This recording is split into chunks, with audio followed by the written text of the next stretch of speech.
بسم الله الرحمن الرحيم. كتاب أنزلناه إليك مبارك ليدبروا آياته وليتذكر أولو الألباب. صدق الله العظيم.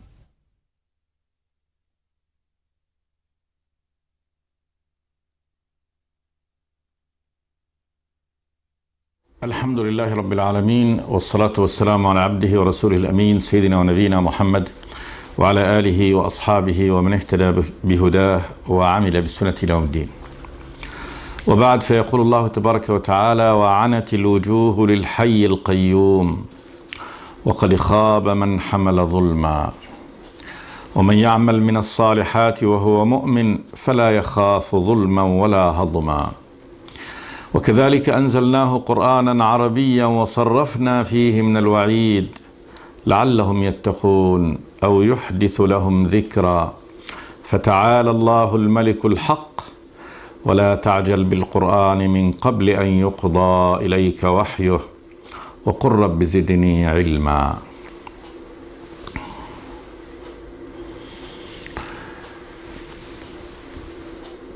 هذه الآيات في سياق بيان الله تبارك وتعالى العاقبة السيئة التي سيكون عليها كل المعرضين عن هذا القرآن العظيم والذكر الحكيم المنزل على عبده ورسوله محمد صلوات الله وسلامه عليه. فقد قال الله تبارك وتعالى في ختام هذه السورة، سورة طه، التي ذكر الله تبارك وتعالى في عامتها قصة موسى عليه السلام، وفيها أولا نموذج لهذا العبء العظيم والحمل العظيم الذي تحمله هذا الرسول الكريم موسى بن عمران في مجابهته لقوم فرعون، ثم بعد ذلك فيما تحمله من تربية قومه بني إسرائيل وحملهم على الطريق الصحيح. وفي ذكر أولا هذه القصة وإنزالها بهذا التفصيل على رسول الله صلى الله عليه وسلم آية شاهد على أن هذا القرآن من عند الله تبارك وتعالى، وأن النبي لم يكن على أي خبر وأي علم بهذه الرسالات السابقة. قال جل وعلا في ختام هذه السورة: كذلك نقص عليك من أنباء ما قد سبق. كذلك هذا القصص الذي قصه الله تبارك وتعالى في هذه السورة بهذا التفصيل وبهذا البيان. وقد آتيناك من لدنا ذكرا، وهو هذا القرآن من أعرض عنه فإنه يحمل يوم القيامة وزرا خالدين فيه وساء لهم يوم القيامة حملا. كل من أعرض عن هذا القرآن فإنه يحمل وزر هذا الإعراض، وهذا الوزر سيظل راكبا له يحمله حمل لا ينفك عنه. وساء حملا من يحمل الكفر بالله تبارك وتعالى والإعراض عن الله عز وجل والتكذيب بهذا القرآن المنزل من الرب الإله الذي لا إله إلا هو سبحانه وتعالى. ثم بين الله تبارك وتعالى الصورة التي سيكون عليها هؤلاء المكذبين في يوم القيامة. قال جل وعلا: يوم ينفخ في الصور ونحشر المجرمين يومئذ زرقا. سود، الأسود الداكن من وجوههم من الكمد والغيظ. يتخافتون بينهم إن لبثتم إلا عشرا. تكلمون هذا في المحشر إنه كل الأيام التي مكثناها في الدنيا إنما كانت 10 أيام فقط. قال جل وعلا: نحن أعلم بما يقولون إذ يقول أمثلهم طريقة إن لبثتم إلا يوما. يقول لهم واحد بس ما لبثنا 10، هي يوم واحد، مرت الحياة كأنها يوم واحد. ثم قال جل وعلا: ويسألونك عن الجبال فقل ينسفها ربي نسفا فيذرها قاعا صفصفا لا ترى فيها عوجا ولا أمتا يومئذ يتبعون الداعي لا عوج له وخشعت الأصوات للرحمن فلا تسمع إلا همسا يومئذ لا تنفع الشفاعة. كل ما يتعلق به الكفار في أن عبادتهم للملائكة نافعة لهم عند الله تبارك وتعالى لا تنفع هذه الشفاعة التي تصورها الكفار حسب تصوراتهم، وأن الله يقبل الشفاعة بكل حال سبحانه وتعالى. تعالى الله عن ذلك علوا كبيرا، سواء كان مشرك العرب أو النصارى أو غيرهم ممن يتعلقون بهذه الشفاعات التي يظنونها نافعة عند الله ولا تنفع. يومئذ لا تنفع الشفاعة إلا من أذن له الرحمن أن يشفع ورضي له قولا في المشفوع. فلا بد أن يكون الشافع ممن يرضى الله تبارك وتعالى عنه ويرضى له بأن يشفع، ثم لا بد أن يكون المشفوع فيه ممن يرضى الله تبارك وتعالى الشفاعة فيه. يعلم ما بين أيديهم وما خلفهم لهم الملائكة ولا يحيطون به علما. لا أحد يحيط علما يعلم الله تبارك وتعالى على الحقيقة إلا الله جل وعلا. ثم قال جل وعلا: وعنت الوجوه للحي القيوم وقد خاب من حمل ظلما. عنت من العناء والتعب وحصول الذل، يعني أنها ذلت وخضعت وأصبحت الوجوه كالوجه الذي يحمل العبء الثقيل وينتظر العذاب المهين، فيظهر يعني علامات الإعياء والتعب في وجهه. وعنت الوجوه للحي القيوم، الرب الإله الذي لا إله إلا هو، الحي صفة الحياة، وحياة الله تبارك وتعالى يعني حياة صفة ذاتية ليست يعني كحياة المخلوق التي تقوم بأسباب طعام وشراب ومناخ أما الله تبارك وتعالى الحي بذاته سبحانه وتعالى، القيوم القائم بنفسه لا يقوم بشيء. الله لا يقوم بشيء غيره سبحانه وتعالى، بل كل الأشياء قائمة به وهو لا يقوم بشيء سبحانه وتعالى، فهو القيوم القائم القيام سبحانه وتعالى. ثم هو كذلك المقيم لغيره سبحانه وتعالى، الحي القيوم وقد خاب من حمل ظلما. حقيقة، إخبار يدل على حقيقة. خاب، الخيبة هي الخسارة والندام وضياع الفرصة العظيمة. وقد خاب من حمل ظلما، كل من حمل ظلما وأتى به إلى يوم القيامة فهذا هو الخائب الخاسر. والظلم هنا طبعا ظلما مطلقا، ولكن الظلم الذي فيه الخيبة التي لا خيبة يعني مثلها هو يعني الظلم بالشرك والكفر بالله تبارك وتعالى.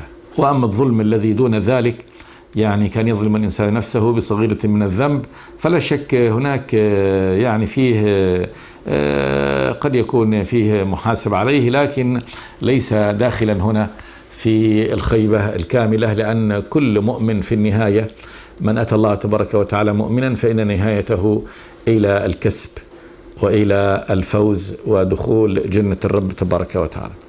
ثم قال جل وعلا: ومن يعمل من الصالحات وهو مؤمن فلا يخاف ظلما ولا هضما. من يعمل من الصالحات، من الأعمال الصالحات، وكل ما أمر الله تبارك وتعالى به هو من الصالحات، لأن له الثواب عند الله تبارك وتعالى، هو من الصلاح في هذه الحياة، صلاة صياما زكاة حجا برا لوالديه صدقا للحديث، كل هذا شعب الإيمان كلها. الإيمان 67 شعبة، أعلاها قول لا إله إلا الله وأدناها إماطة الأذى عن الطريق، والحياء شعبة من الإيمان. هذه الأعمال الصالحة. ومن يعمل من الصالحات وهو مؤمن، جملة حالية، يعني حال كونه مؤمنا ممن يشهد أن لا إله إلا الله وأن محمد رسول الله ويصدق بكلمات الله تبارك وتعالى، فلا يخاف ظلما ولا هضما. لا يخاف، هذا تأمين من الله تبارك وتعالى، لا يخاف ظلما أن يظلمه الرب تبارك وتعالى، والله يعني يتعالى عن الظلم، ولا هضما لعمله. ظلم بأن نظلمه، بأن نحجب عنه عمله، بأن ندخله النار، بأن نعذبه بما لا يستحق، لا. ولا هضما، ولا الهضم هو النقص من عمله وإذهابه، بل سيعطى عمله موفرا، كل عمل الذي عمله يجازيه الله تبارك وتعالى حتى يعني للحسنة الصغيرة. فلا يخاف ظلما ولا هضما، هذا أمن من الله تبارك وتعالى. انظروا الخوف الذي ينتظر المكذبين، من أعرض عنه فإنه يحمل يوم القيامة وزرا خالدين فيه وساء لهم يوم القيامة حملة. وهذا الأمن لأهل الأمن، هؤلاء لأهل الإيمان. ومن يعمل من الصالحات وهو مؤمن فلا يخاف ظلما ولا هضما. ثم قال جل وعلا: وكذلك أنزلناه قرآنا عربيا. وكذلك، كهذا الإنزال، إنزال القرآن على هذا النحو مبينا مفصلا موضحا في هذا التذكير والوعظ. وكذلك أنزلناه قرآنا، حال كونه قرآنا يقرأ عربيا بلسان العرب. وصرفنا فيه من الوعيد صرفنا نوعنا فيه من الوعيد اللي هو التهديد. فتصريف الوعيد جاء بصور متعددة جدا، يعني ذكر موقف يوم القيامة، حال الناس فيه، كيف انهم وجوههم سوداء من الظلمة، الكرب الذي يعلوهم، النار وما فيها وما أعد الله تبارك وتعالى فيها لأهلها، كيف سيؤخذون يوم يدعون إلى نار جهنم دعا ولهم مقامع من حديد، كلما أرادوا أن يخرجوا منها من غم أعيدوا فيها.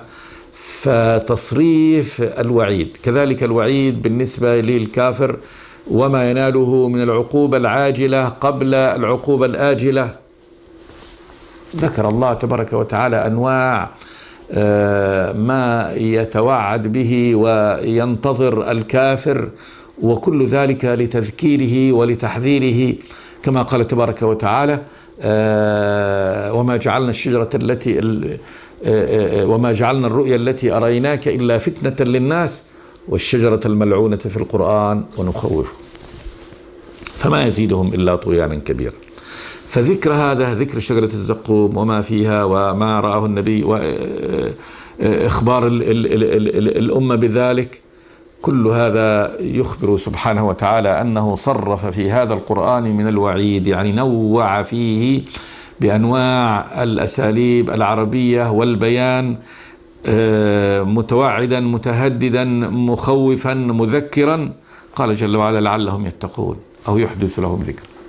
لعلهم يتقون، لعل للترجي، ليس الترجي من الله سبحانه وتعالى، فإن الله تبارك وتعالى لا يرجو أحدا فوقه سبحانه وتعالى، وإنما ما شاء كان وما لم يشاء لم يكن، ولو أراد الله أن يجمعهم على الهدى لجمع، ولكن هذا بالنسبة للعبد، أن هذا يعني القرآن من أعظم الأسباب للهداية، وأنزله الله تبارك وتعالى على هذا النحو، ولكن كثير من البشر لا يستفيدون بهذا ويصدون عن كلام الله تبارك وتعالى. فلعلهم يتقون، هذا سبب معطى لهم وتذكير من الله تبارك وتعالى، لكن هل يستفيدون بهذا؟ لعلهم يتقون، لعلهم يخافون ربهم سبحانه وتعالى، أو يحدث لهم ذكر، أو يحدث لهم هذا الكتاب، هذا القرآن، هذا الوعيد ذكرى، تذكر. قل هذا الله تبارك وتعالى يتهدد المكذب بهذا الأمر، الله الذي لا إله إلا هو ملك السماوات والأرض، فيتذكر هذا الأمر، تذكر موقفه، وأن هذا يعني على الأقل إن كان حقا فسيكون مآله يعني مآل عظيم، فقد يرعوي وقد يرجع إلى طريق الحق والصواب، يؤمن بالله تبارك وتعالى كما يعني أخبر، ويلتزم طريق الرب سبحانه وتعالى. لعلهم يتقون، يخافون ربهم سبحانه وتعالى بالإيمان به، بفعل ما يأمرهم به، بالانتهاء عما ينهاهم عنه، أو يحدث لهم ذكرى. ثم قال جل وعلا: فتعالى الله الملك الحق. تعالى الله الملك الحق عما يقول هؤلاء الكفار. أولا من الشرك به سبحانه وتعالى، فهو الإله الواحد الذي لا إله إلا هو. من هذا الذي زعموه من أنه يقبل الشفاعة والتي لا يرضاها ولا يرضى عن صاحبها، تعالى الله عن ذلك علوا كبيرا سبحانه وتعالى. مقالتهم من أنهم لن يبعثوا ولن تكون حكومة ولن يحاسبهم الرب تبارك وتعالى، تعالى الله عن ذلك، لأنه لو كان الأمر على هذا النحو لكانت هذه الحياة عبث، يكون خلق هذه الأرض وخلق هذه السماوات وخلق هذه الدنيا وخلق البشر لا فائدة منه ولا حكمة من ورائه ولا غاية منه. كيف يخلق الله تبارك وتعالى خلقا ويتركهم هملا وسدى يفعلون ما شاء ويتركون ما شاء ويقتتلون ويفجرون ويزنون ويشركون به ويدعون أن هناك إله غيره وهو يخليهم ولا يحاسب هذا ولا هذا، لكن هذا عديد. وما خلقنا السماوات والأرض وما بينهما لاعبين.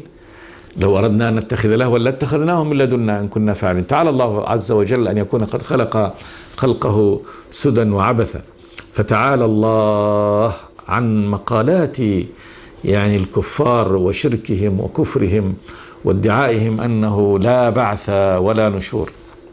الملك الحق، الله ملك، الملك له سبحانه وتعالى، وهو يقيم بين عباده الحق والعدل، ولا بد أن يحاسب كل أحد بعمله، فالمحسن يأخذ جزاءه والمسيء لا بد أن يأخذ عقابه. فالله هو الملك سبحانه وتعالى الحق، الحق ضد الباطل، ثابت موجود القائم. فالله تبارك وتعالى هو الإله الحق وهو الملك الحق سبحانه وتعالى، ولا بد أن يحكم بين عباده سبحانه وتعالى فيما كانوا فيه يختلفون، ويجازي كلا بعمله. فنجعل المسلمين كالمجرمين؟ ما لكم كيف تحكمون؟ فتعالى الله الملك الحق. ثم قال الله تبارك وتعالى لرسوله: ولا تعجل بالقرآن من قبل أن يقضى إليك وحيه وقل رب زدني علما. ولا تعجل بالقرآن، وذلك أن النبي صلى الله عليه وسلم كان إذا عندما يلقي عليه جبريل الآيات النازلة من الرب تبارك وتعالى من السماء، فكان النبي يتعجل بقراءتها قبل أن ينتهي الوحي، وذلك خوف من النبي صلى الله عليه وسلم أن يفقد شيئا وأن ينسى شيئا مما يوحى إليه، وحرص على أن يأخذ يعني كل الموحى إليه ولا يضيع منه شيء. فكان يحرك لسانه بالقرآن ليقرأ مع جبريل حتى لا ينسى شيئا، فقال له الله تبارك وتعالى: لا تحرك به لسانك لتعجل به، إن علينا جمعه وقرآنه. علينا جمعه، جمع هذا القرآن في صدرك، وقرآنه وقراءته، ثم إن علينا بيانه. وهنا في هذه الآية يقول الله: ولا تعجل بالقرآن، أي قراءته، قبل أن يقضى إليك وحي. يقضى ينهى، حتى ينهى يعني النجم والسورة النازلة تنتهي، ثم بعد ذلك اقرأ. وقل رب زدني علما. وهذه الآية دخولها هنا هي دليل مضاف إلى هذا الدليل أن هذا القرآن من عند الله تبارك وتعالى. فإن إيحاء هذه السورة التي فيها ذكر موسى النبي عليه السلام بدءا بالنار التي رآها في الطور، ثم خطاب الرب له سبحانه وتعالى، ثم إلى آخره، ما كان للنبي صلى الله عليه وسلم من علم بكل هذا. فإتيانه عفوا بهذا يعني الأخبار على هذا التفصيل دليل على أن هذا القرآن من عند الإله الرب الذي لا إله إلا هو سبحانه وتعالى. كذلك حفظ النبي لهذا القرآن، وهو رجل أمي لا يقرأ ولا يكتب، ويحفظ عليه من أول مرة، تأتيه الآيات فيحفظها ثم ينقلها لأصحابه، ثم بعد ذلك يقرأها النبي صلى الله عليه وسلم دائما كما أنزلت، دون أن يعني يكون قد كتب هذا ودرسه المرة والمرة واستحفظه المرة والمرة. دليل على أن هذا من عند الله تبارك وتعالى إعجاز. فثبات هذا القرآن في ذهن النبي ولأول مرة، هذا كذلك دليل على أن هذا أمر فوق يعني قدرة البشر، وإن هذا بأمر إلهي من الله تبارك وتعالى. ولا تعجل بالقرآن من قبل أن يقضى إليك وحيه وقل رب زدني علما. توجيه من الله تبارك وتعالى لرسوله صلى الله عليه وسلم أن يزيده الله تبارك وتعالى علما بما ينزله من هذه الآيات العظيمة، العلم الحقيقي على نبيه صلوات الله والسلام عليه. وقل رب زدني علما. وقيل إنه لم تطلب الزيادة يعني في أمر إلا في العلم، وذلك أن يعني زيادة العلم هي أعظم أمر وأعظم خير أن يزاد في العلم. وقل رب زدني علما. ثم قال جل وعلا: ولقد عهدنا إلى آدم من قبل فنسي ولم نجد له عزما وإذ قلنا للملائكة اسجدوا لآدم فسجدوا إلا إبليس أبى فقلنا يا آدم إن هذا عدو لك ولزوجك فلا يخرجنكما من الجنة فتشقى. ذكر الله تبارك وتعالى معصية آدم وكيف أدت هذه المعصية إلى يعني أن ينزل إلى هذه الأرض. وذكر الله تبارك وتعالى قوله ولقد عهدنا إلى آدم من قبل فنسي ولم نجد له عزما، بعد ما ذكره سبحانه وتعالى في هذه السورة من أمر موسى عليه السلام الذي كان رسولا من أولي العزم، قام بالأمر عندما ألقي إليه الأمر قام به يعني خير قيام، منذ أن أوحى الله تبارك وتعالى له أن يقوم بأمر هذه الرسالة فقام وجابه أعظم الطواغيت في التاريخ، فرعون الماكر الباطش الظالم وقومه الذين اتبعوه على عماه وعلى ضلاله.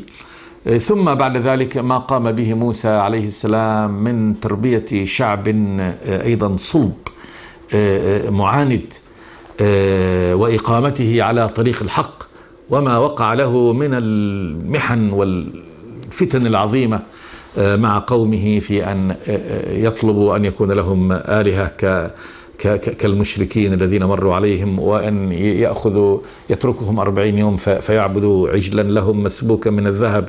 أمور عظيمة قام بها موسى.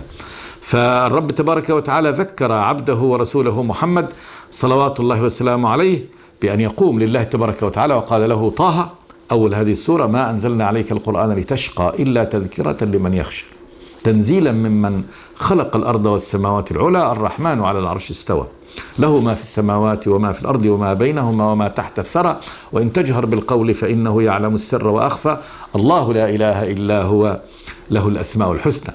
أنت قد أنزل إليك هذا القرآن تذكرة للناس وهو من الله الذي هذه صفاته سبحانه وتعالى، إذن فقم به. ثم ذكر موسى الذي قام بأمر الله تبارك وتعالى، ثم يذكر بعد ذلك في آخر هذه السورة يعني قضية آدم وأنه بتراخيه ونسيانه للعهد الله تبارك وتعالى في أن لا يأكل من الشجرة، وأن الشيطان لما أغواه وأكل من الشجرة انظر يعني كيف كان الأمر بالنسبة إليه. قال جل وعلا ولقد عهدنا إلى آدم، عهد الله تبارك وتعالى له وهو أنه أسكنه الجنة وقال له إياك أن تأكل من هذه الشجرة،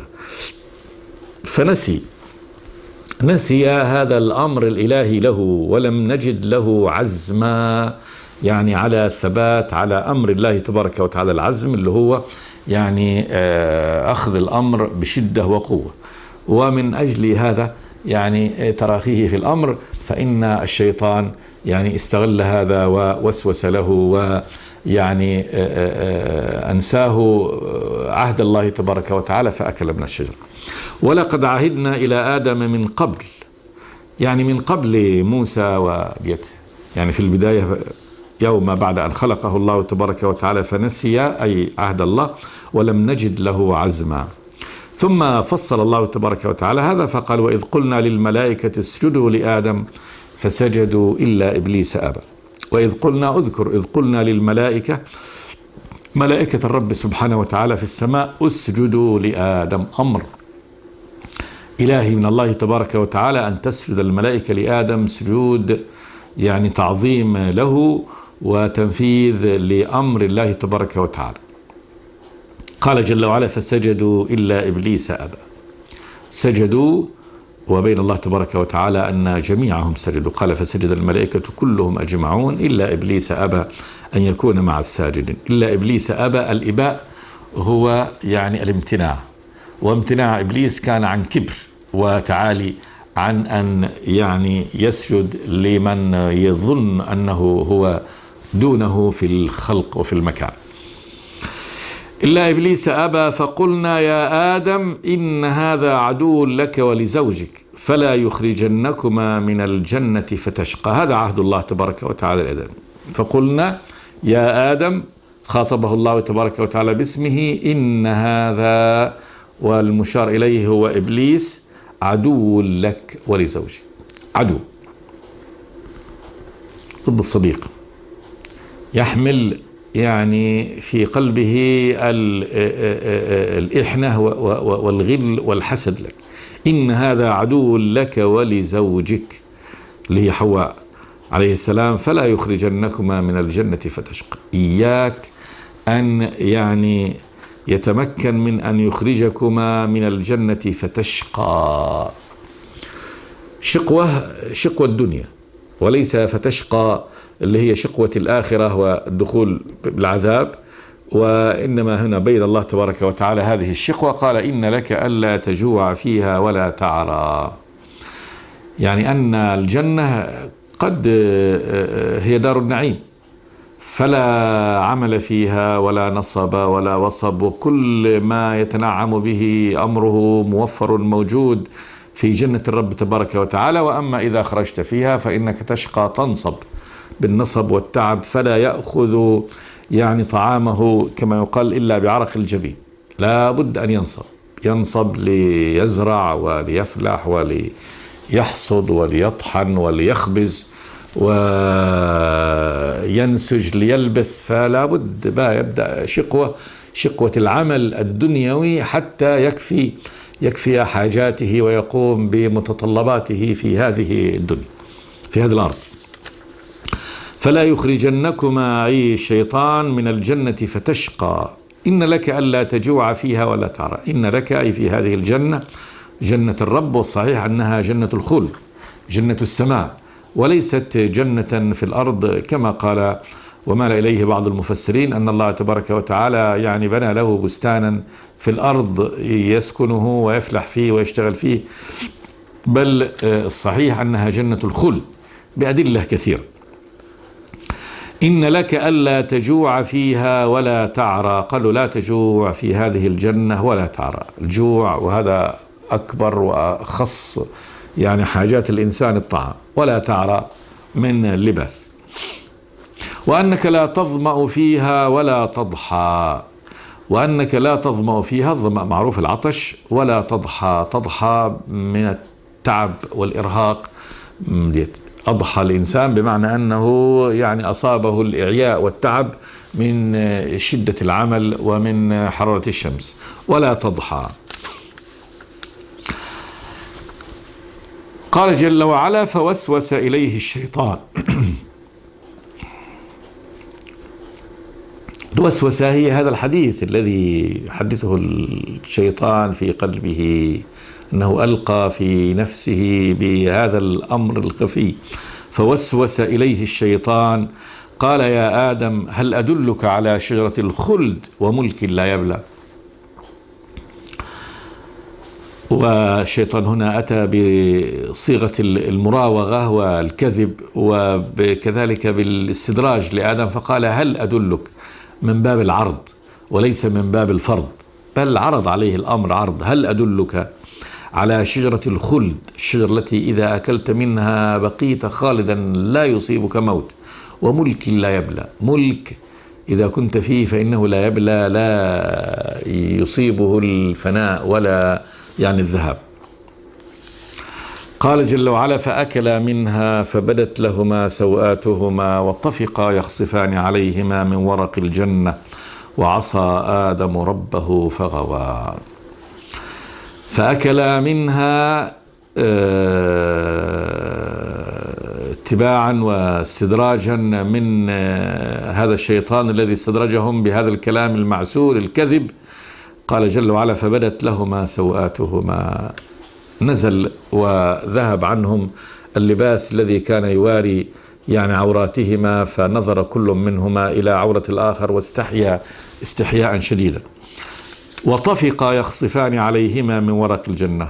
طفقا بدأ يخصفان، الخصف اللي هو نسيج الورق، أخذ من ورق الجنة وبدأ ينسجا حتى يجعلان سترة مآزر يأتزر بها ويغطي سوآتهم. وطفقا يخصفان عليهما من ورق الجنة، ورق الأشجار. وعصى آدم ربه فغوى. عصى آدم ربه في قوله لا تأكل من هذه الشجرة، قال ولا تقربا هذه الشجرة فتكونا من الظالمين. فأكل من الشجرة التي نهاهم الله تبارك وتعالى عنها. ذلك قال وعصى آدم ربه إلهه ومولاه الذي حذره من إبليس فغوى. كانت هذه غواية ثم وقع ما وقع بعده. نقف هنا إن شاء الله ونكمل في الحلقة الآتية. استغفر الله لي ولكم من كل ذنب. بسم الله الرحمن الرحيم. كتاب أنزلناه إليك مبارك ليدبروا آياته وليتذكر أولو الألباب. صدق الله العظيم.